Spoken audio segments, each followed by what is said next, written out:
ಈ ಒಂದು ಸಭೆ ನನ್ನ ಹಕ್ಕನ್ನು ಕೇಳುವಂತ ಸಭೆ. ನನ್ನ ಹಕ್ಕನ್ನು ನನಗೆ ಕೊಡ್ರಿ, ನನ್ನ ನೀರನ್ನು ನನಗೆ ಕೊಡ್ರಿ. ಇದರಂತ ಮುಂದಿನವ್ರು ಕೊಡಬಾರ್ದನಾಗತ್ತಿಲ್ಲ. ನಮ್ಮ ನೀರನ್ನು ನಮ್ಗೆ ಕೊಡ್ರಿ ಅನ್ನುವಂಥ ವಿಚಾರದಲ್ಲಿ ಕಳೆದ ಸ್ವತಂತ್ರ ಸಿಕ್ಕ 75 ವರ್ಷದಿಂದ ಅನೇಕ ರೀತಿಯ ಹೋರಾಟಗಳನ್ನು ಅನೇಕ ಜನ ಮಾಡ್ಕೊಂತ ಬಂದಂತ ಸಂದರ್ಭದಲ್ಲಿ ಅದು ವಿಶೇಷವಾಗಿ ಲಾಲ್ ಬಹದ್ದೂರ್ ಶಾಸ್ತ್ರಿ ಅವರು ಸಹಿತ ಜೈ ಜವಾನ್ ಜೈ ಕಿಸಾನ್ ಅನ್ನುವಂತ ಒಂದು ಸ್ಲೋಗನ್ ಅನ್ನು ಹೇಳೋದ್ರ ಮುಖಾಂತರ ದೇಶದ 2 ಕಣ್ಣುಗಳು, ದೇಶವನ್ನು ಇವತ್ತು ದಿವಸ ನಾವಿಲ್ಲಿ ಏನು ಮಾಡಾಕತ್ತೀವಿ, ಇಲ್ಲೆಲ್ಲ ಸುರಕ್ಷಿತವಾಗಿ ನಾವು ಮಾತಾಡಕತ್ತೀವಿ, ನೀವು ಕೇಳಾಕತ್ತೀವಿ ಏನ್ ನಡೆದದ. ಈ ದೇಶ ಸುರಕ್ಷಿತವಾಗಿರ್ಬೇಕಾದ್ರೆ ಯೋಧ ಸುರಕ್ಷಿತವಾಗಿರ್ಬೇಕು. ಈ ಯೋಧ ಮತ್ತು ದೇಶದ ಜನರು ಹೊಟ್ಟೆ ತುಂಬಬೇಕಾದ್ರೆ ನಮ್ಮ ರೈತ ಮೊದಲು ಸುರಕ್ಷಿತವಾಗಿರಬೇಕು ಅನ್ನುವಂತ ವಿಚಾರದಲ್ಲಿ ಇವತ್ತು ದಿವಸ ಅವತ್ತಿನ ದಿನ ಕರೆ ಕೊಟ್ಟಿರ್ತಕ್ಕಂಥ ಲಾಲ್ ಬಹದ್ದೂರ್ ಶಾಸ್ತ್ರಿ ಅವರು ಇವತ್ತು ವಿಶೇಷವಾಗಿ ಸಾಕಷ್ಟು ನೀರಾವರಿಗಳನ್ನ ಈ ಭಾಗದಲ್ಲಿ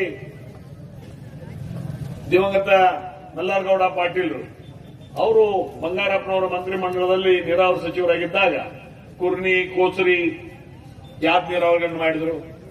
ಅದರ ನಂತರ ಮಾದನ್ ಶೆಟ್ಟಿಯವರು ಜನತಾ ಪಕ್ಷದ ಮಾದನ್ ಶೆಟ್ಟಿಯವರು ಶಾಸಕರಿದ್ದಾಗ ಅವರು ರುಸ್ತಂಪುರಿ ಯಾತ್ ನೀರಾವರಿಯನ್ನು ಮಾಡಿದರು. ಅದರ ನಂತರ ದಿವಂಗತ ಉಮೇಶಣ್ಣ ಕತ್ತಿಯವರು ಶಾಸಕರಿದ್ದಾಗ ಇವತ್ತು ಕೊಟವಾದಿ ಯಾತ್ ನೀರಾವರಿ ಇರಬಹುದು. ಆ ಸಂದರ್ಭದಲ್ಲಿ ಶಶಿಕಾಂತ್ ನಾಯ್ಕರು ಅವರು ಅದರ ಜೊತೆಗೇನೆ ಇದ್ರು. ಶಶಿಕಾಂತ್ ನಾಯ್ಕರವರು ಮತ್ತು ದಿವಂಗತ ಉಮೇಶಣ್ಣ ಕತ್ತಿಯವರು ಕೂಡಿ ಕೊಟವಾಗಿ ಯಾತ್ ನೀರಾವರಿ ಮಾಡಿದರು. ಅದರ ನಂತರ ಅಡವಿ ಸಿದ್ದೇಶ್ವರ ಮತ್ತು ಶಂಕರ್ಲಿಂಗ ಯಾತ್ ನೀರಾವರಿ ಜೊತೆಗೆ ನಮ್ಮ ಸುಲ್ತಾನಪುರ ಸಂಗಮದಿಂದ ನೀರೆತ್ತುವ ಮುಖಾಂತರ ಶಂಕರಲಿಂಗನ ಗುಡಿ ಹಿಂದೆ ನೀರನ್ನು ಹಾಕೋದ್ರ ಮುಖಾಂತರ 12 ತಿಂಗಳು ಹಿರಣ್ಯಕೇಶಿ ನದಿ ಬತ್ತಬಾರದು ಅನ್ನುವಂಥ ವಿಚಾರ ಇಟ್ಕೊಂಡು 5 ಬ್ಯಾರೇಜ್ಗಳನ್ನು ತುಂಬುವಂತ ಒಂದು ಕೆಲಸ ಇರಬಹುದು. ಅದ್ರ ಜೊತೆಗೆ ಇವತ್ತು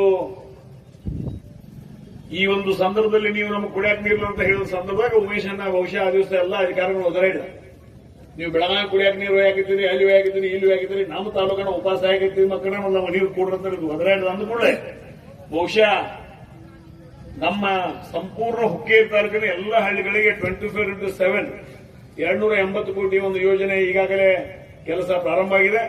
ಬರುವ ಆಗಸ್ಟ್ ಒಳಗಾಗಿ ಎಲ್ಲ ಹಳ್ಳಿಗಳಿಗೆ ಶುದ್ಧ ಕುಡಿಯುವ ನೀರನ್ನ ಕೊಡುವಂತ ಒಂದು ವ್ಯವಸ್ಥೆ ಆಗಿರಬಹುದು. 6 ಕೋಟಿ ಯಾವ್ಯಾವ ವಿಚಾರಗಳಿಗೆ ಕೊಡ್ತಾ ಇದ್ದಾರೆ. ಅದಕ್ಕೆ ದಯಮಾಡಿ ರೈತರಿಗಾಗಿ ಇವತ್ತು ದಿವಸ ಪ್ರಿಯಾರಿಟಿ ಮಾಡಿ ಇವತ್ತು ದಿವಸ ಹೇಳಿದ್ರು, ಅನೇಕ ಜನ ಹೇಳಿದ್ರು. ಈಗ ಮಲ್ಲಾರಗೌಡರು ಮಾಡಿದ್ರು, ರಾಜನ್ ಶೆಟ್ಟರು ಮಾಡಿದ್ರು, ಉಮೇಶ್ ಕತ್ತಿಯವರು ಮಾಡಿದ್ರು. ಆದ್ರೆ ಇತ್ತೀಚಿನ ರಾಜಕಾರಣ ಏನಾಗೈತಿ, ಅಧಿಕಾರ ಬಟ್ ಹೆಂಗಿರ್ಬೇಕು, ಅಧಿಕಾರ ಏನು ಮಾಡಿದ್ರೆ ಅಧಿಕಾರ ಸಿಗ್ತದೆ ಆ ಹಂತಕ್ಕೆ ಬಂದಿರ್ತಾರೆ. ಕೋಸರಿ ಯಾದ ನೀರಾವರಿ 10 ಪತ್ರ ಬರೆದು ಇನ್ನೂ ತನಕ ಅದನ್ನ ಕಾವಲಿ ಸ್ವಚ್ಛ ಮಾಡಕ್ಕಾಗಿಲ್ಲ, ಕಾಲುವೆ ರಿಪೇರ್ ಮಾಡಕ್ಕಾಗಿಲ್ಲ. ಗುರ್ನಿದೂ ಹಂಗ, ಕೋಸರಿದೂ ಹಂಗ. ಇವೆಲ್ಲ ಪರಿಸ್ಥಿತಿಗಳನ್ನ ಜೊತೆಗೆ ಹೋಳು ಕೆನಾಲ್ ಬಿದ್ದಂತ ಎತ್ತುವಂತ ಕೆಲಸ ಅದು ಆಗಿಲ್ಲ, ಕೆರೆಗಳಿಂದ ಎತ್ತುವಂತದ್ದು ಕೆಲಸ ಆಗಿಲ್ಲ.